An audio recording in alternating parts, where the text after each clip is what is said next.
In Japan, you can rent fat people. And Sweden has a hotel for sourdough starters. And a man in Queens spends days up in a tree avoiding the police. These are the weird stories for Monday on Weird AF News. I'm your host, Jonesy. This is the only daily weird news podcast hosted by a comedian. And we're going to start off the week with some weird tales from around this weird world that we live in, right? It's just getting weirder and weirder, thankfully for me. You can now rent fat people in Japan. Now, I've covered some people renting services in Japan before on this podcast. I find it rather weird that Japan's renting out all sorts of people from all walks of life. You can rent an old person. Do you remember that? You can rent a boyfriend, rent a girlfriend, or just rent a friend in general, someone to listen to you. Well, the new company is going to allow you to rent fat people. They're trying to change the image of being overweight in Japanese society. I don't know how you're going to do that by renting out fat people, because in a way, aren't you dehumanizing them by renting them out? But okay, let's hear what you have to say, company. It says here, one of the more unusual industries to appear in Japan in recent years is the rent-a-person business. There was the rent-a-middle-aged dude service, and then the rent-a-sister service. And now a new innovation, a company's going to let you rent out a fat person. Now it says here, the company's called Debukari. These are the Japanese words debu, fat, and kariru, rent. It literally means fat rental. Debukari's weight threshold. They have a minimum fatness in order for you to be rentable. It's 100 kilos, which is about 220 pounds. That's the minimum. They also have over 125 kilos and a 150 kilogram class as well. That's a hefty individual right there. Probably cost you a pretty penny to rent the 150 kilo. There's a promotional video for Debukari, and there's a lot of fat people in this video holding hands and just seeming very overjoyed to be rented out to strangers. I mean, more than likely they're going to be fed well, so they're probably pretty happy about that. You can't just rent a fat person and not feed them copious amounts of what's in your refrigerator, I'd imagine. Okay, so it says here in the article, another important point is that Debukari is not a romantic escort, okay? These fat people will not be used for romance, for love, for any sort of erotic entertainment whatsoever. Don't expect happy endings from the oversized people. They will not be giving you lap dances, although I don't know if you would want one in the first place, but I'm just letting you know straight up, you can't take advantage of these oversized people in a physical way. The company states its goal is actually social. They're trying to promote some progression away from a time where being fat has had a negative image in Japan. They're asserting that in Japan it takes skill, actually, to reach a weight of over 100 kilograms. That's right, it takes a skill. Well, I mean, if you have a very rice-centric diet, it's just difficult to put on the pounds, I'd imagine. You need a bread kind of diet, you know. Look at the Italians. Look at my people. The bread and the pasta, that'll make you put on some puffy pounds right there, I'll tell you. You can't put Italians on a rice diet and expect us, to put on the pounds here. Okay, so this Debukari business is an offshoot of a plus-sized men's clothing store called Quizilla. I guess they're using this to promote their store as well. Probably having a difficult time finding oversized men in Japan in general to buy their clothing. So they're just trying some PR stunts. Maybe this is what this is. Okay, so it says here, why does Debukari think that someone might want to rent a heavyset person? Someone asked the company. And their answer was, for commercial clients, oversized people can provide plus-size models and extras for photo shoots and television and film shoots. Individuals can also rent a debut person for personal, non-business purposes. Some of the personal uses of the oversized people are the following. Maybe you want help eating a crazy large portion menu item at a restaurant. Perhaps you would like some help picking out a present for someone who's also heavy set. Let's just picture them bringing them to the clothing store. Hey, put this on. That looks like it'll fit my fat cousin. Okay, maybe you want someone to dress in cosplay with you. Maybe you're dressing cosplay, but you have a heavy-set character from the same series. You guys want to go as a duo. Maybe you want someone to stand by you when you take a picture so you'll look thinner. That's what it says. This is right off the company website, by the way. It says maybe you have a problem and you want advice from a heavyset person about that problem. I don't know what that problem would be, but maybe you want someone to play on a seesaw with you. That's the final reason that you might want to hire an oversized individual. Now, what does it cost for a fat person in Japan to rent? Well, they charge about 2,000 yen an hour, which is around $19, $20 US, for non-business use rentals. And good news, the entire fee is paid to the heavyset person. That's great. So they're not the company's not really taking advantage of them fully. The company's having a hard time finding people to register with them, so they're asking if you'd like to go to their website. They're looking for current members. This is just hilarious. Well, clearly the rent-a-person business is booming in Japan, so if you have some sort of special quirk or ability about you, I suggest you get over to Japan and rent yourself out. People just want companionship of all types.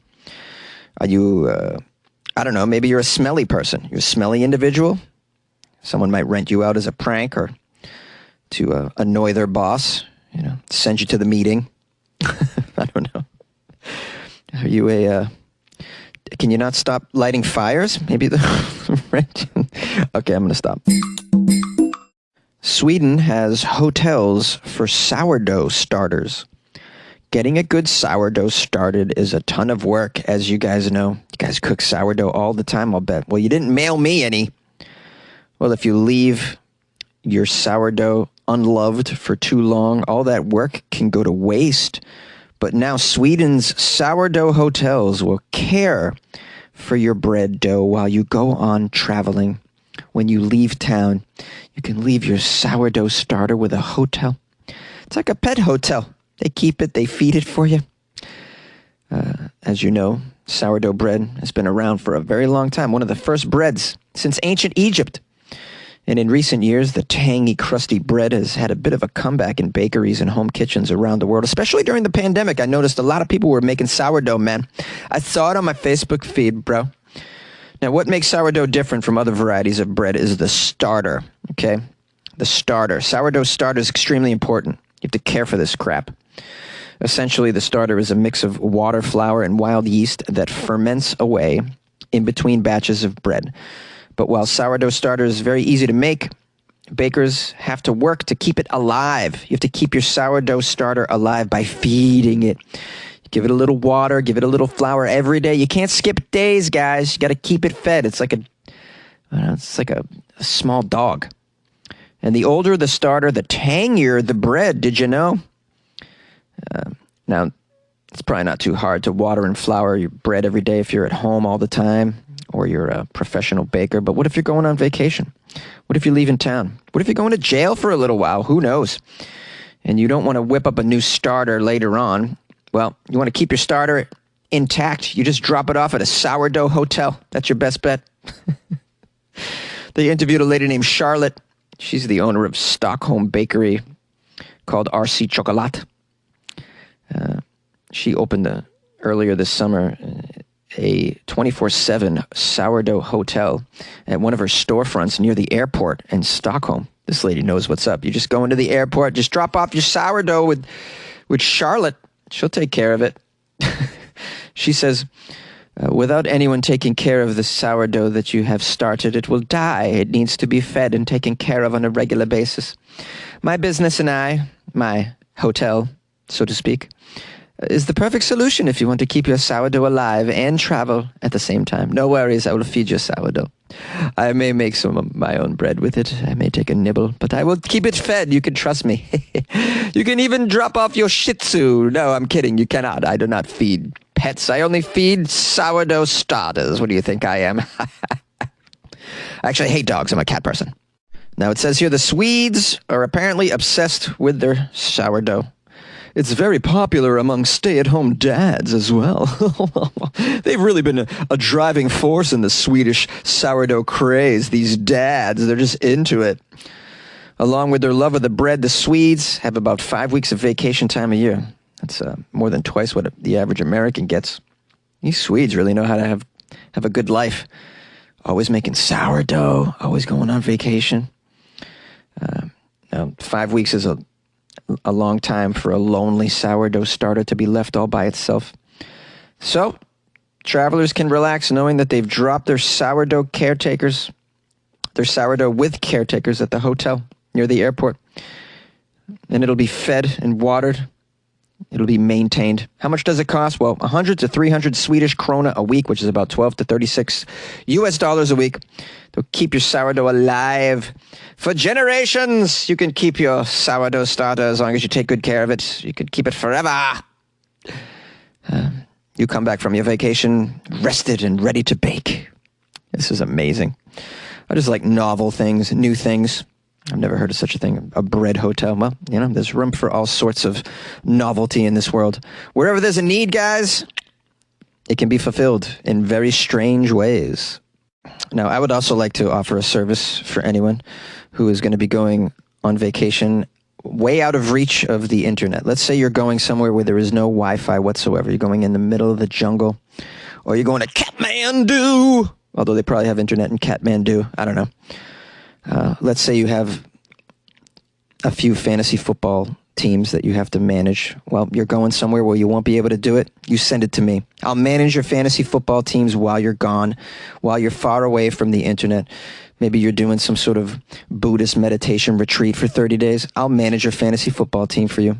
And I guarantee wins, guys. I guarantee wins and very smart waiver wire acquisitions. So just hit me up if you need that service. I'll charge you. I don't know what I'll charge you. I'm just making this up as we go. Just trying to fill a need in the world, guys. You like podcasts? You're listening to my podcast. Maybe you thought to yourself, I'd like to make a podcast. Too difficult. No, not with Anchor.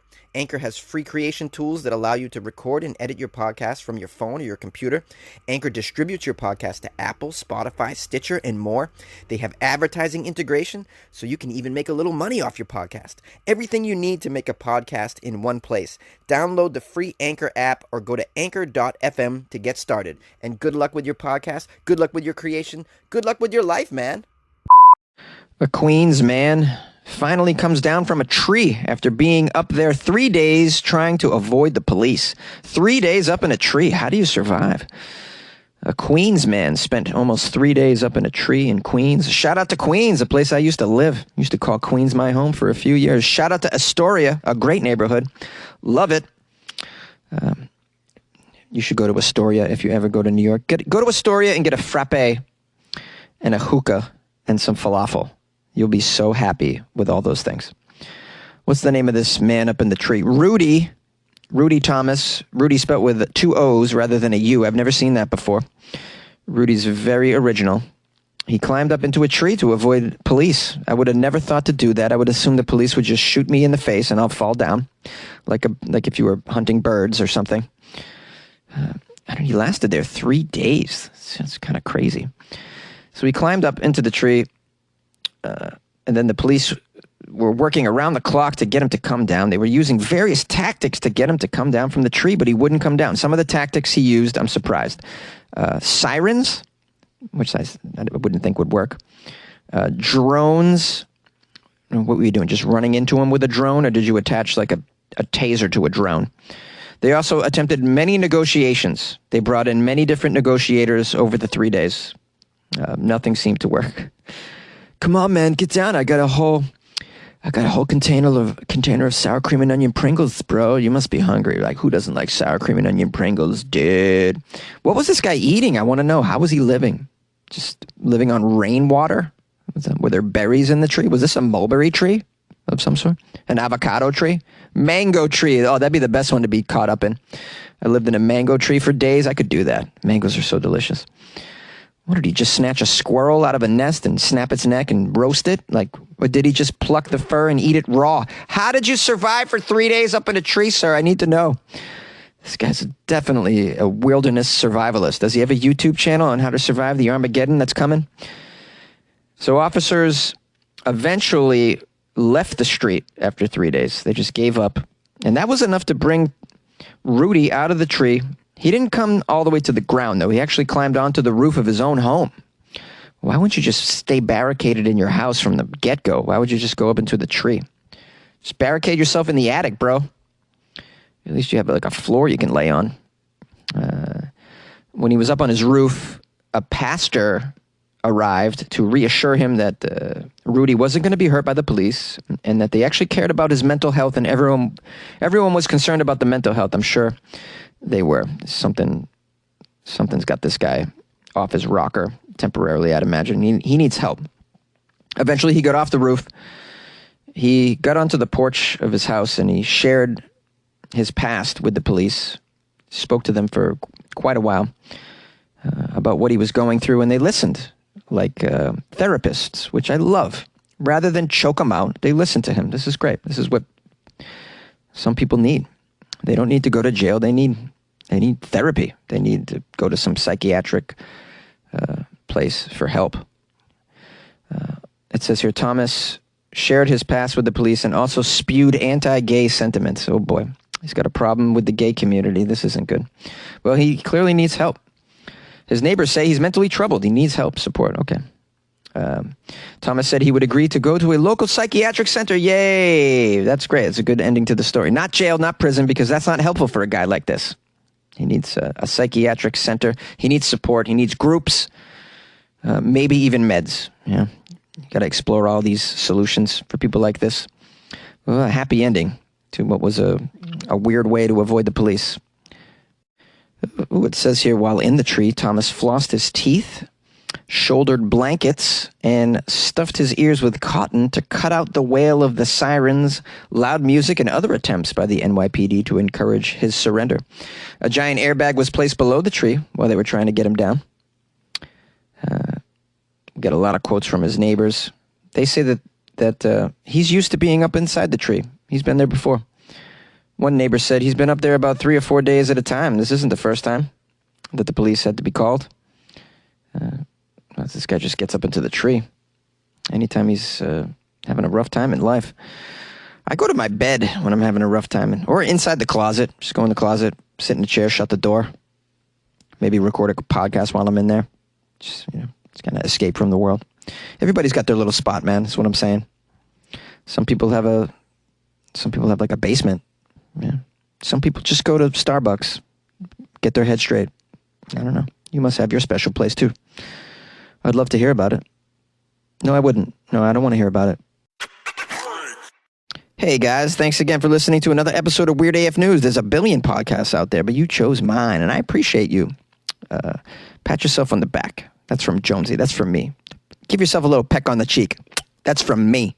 Showing you appreciation and love. Now, give yourself a foot massage. That's from me, too. I'm just kidding. I got a new patron, by the way. This made me so pleased this morning. Her name is Johanna Timberblue. I think I said Timberblue? Timberblue. I think I said it right. I hope I nailed it. I probably didn't. It's not an easy last name. Please forgive me. But Johanna just joined the Patreon. She wrote me a nice note as well. Hiya, Jonesy. This is Johanna. Rhymes with Madonna. I'm pledging for myself, but mostly for my husband, Derek Gage, who loves your show. Okay, I think it's pretty hilarious too, okay? We can't start our evening properly until we listen to the depressing news and then sit up and laugh our asses off with your podcast every night on our Alexa. Derek has a score of 1 to 10 on how wasted you are on a particular show. Our favorites are the 7s. At that level, sometimes you crack yourself up so much you just cry and you gasp. Comedy gold. Derek is a mechanical engineer who works a crazy hard day designing ridiculously complicated things. And so Derek gets some nice comedy relief from my show, apparently. I'm very happy to help Derek out and help him get through the day. Help you both get through the day. Hey, man, whatever I can do. Try and get laughs. I mean, do the best I can here. Derek is from Montreal, but moved to Florida. Oh, okay. And it says here Johanna was born in South Carolina, but moved to Boston in her teens and finished college there. Yankees suck, she wrote. All caps. Yeah, Yankees do suck. We kicked their ass, by the way. And now Boston is up 2-1 to these Tampa Bay Rays. And guess what, guys? We're going to put the nail in the coffin ASAP. Boston is going to move on, baby. Oh, man, Boston sports makes me so, so excited, so happy inside. Okay, so there's a lot here she wrote. I'm not going to read the whole thing, but I will read. I'm not going to read it on the show, but I'm going to read it, and I'm going to respond. It says, from Derek and Johanna Gage in historic Camden, South Carolina. Historic because the American Revolutionary War Army famously lost a really big battle here, but we slowed them down on their way north. Okay, sounds like a place with a lot of history, which is really cool. I lived in a place with a lot of history. I lived in Salem, Mass for a little while. A lot of history there. I really dug it. I like these little historic United States cities. They're so adorable with their little cobblestone roads and the little creepy little, what do they call them? Not cemeteries they call them like burial grounds. I like it. I like a good old Revolutionary War burial ground. Nothing's creepier than that. Take a nice haunted ghost walking tour in those little towns. They're always entertaining. I love those little places. Anyways, thank you, Derek and Johanna. And I'm going to put your names on the wall. You guys get to go on the closet wall. I began over the weekend writing the names of the Patreons that have joined, people that recently that joined the Patreon. I put their name up on the closet wall, took a picture, put it up in the Patreon. If you're already a patron and you would like your name on the wall, please send me a DM in the Patreon and tell me that you'd like your name on the wall, how you'd like it spelled, and the city and state that you're from, or the country that you're from as well. I'd like to cover my entire closet wall with the names of all the people who supported this show with a couple of bucks a month. I think that's an appropriate way to commemorate all of these generous supporters of the show. That's a 5-day-a-week Weird News show and the only one of its kind. So yeah, if you guys would like to join the Patreon, get your name on the wall, it's patreon.com/weirdafnews, or go to weirdafnews.com and join by clicking on the Patreon banner, or download the Patreon app and search for Weird AF News Podcast on there. Once again, thank you very much. If you'd like to call the show, 646-450-2012. My email's funnyjones@gmail.com, and you can follow me on Instagram @funnyjones. Thank you guys so much. Make sure you subscribe, blah, blah, blah, blah, all that stuff.